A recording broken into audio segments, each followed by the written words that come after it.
Hello, everyone, and welcome back to another week of Sabbath School Nuggets.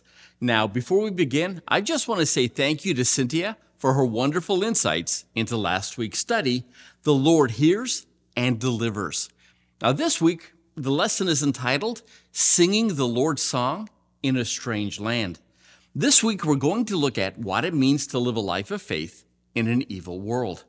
Our memory text for this week comes from Psalms 137 and 4. How shall we sing the Lord's song in a strange land? This week's lesson takes on a tough subject of what it means to live in a world, that is corrupted by sin. And let's face it, who hasn't been affected in some way, shape, or form by sin?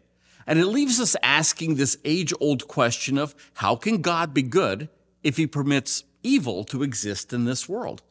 After all, if God is really sovereign, then how in the world does evil prosper? If God is a God of justice and he rules the nations, then why do good people suffer while evil people prosper? It's a great question. Make no wonder the psalmist asks, how do we sing the Lord's song in a strange land? And this brings us to Sunday's lesson, which reminds us that while there is evil in the world and evil people may prosper, God is still in control. Now, how do we know this? Because not once has evil ever prevented God from delivering on his promises. Not once will you find a story in Scripture that says God wanted to do something, but he was stopped by evil.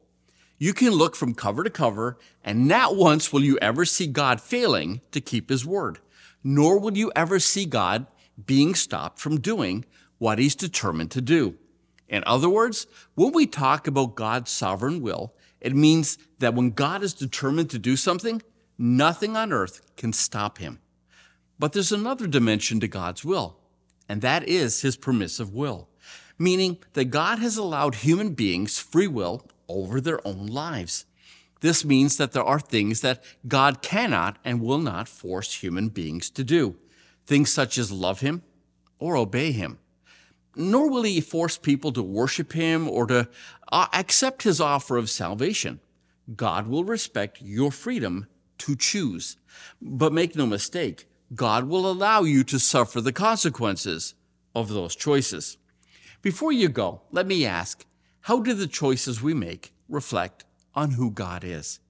Well, that was our Nuggets for today. Thank you for stopping by. I'll see you tomorrow.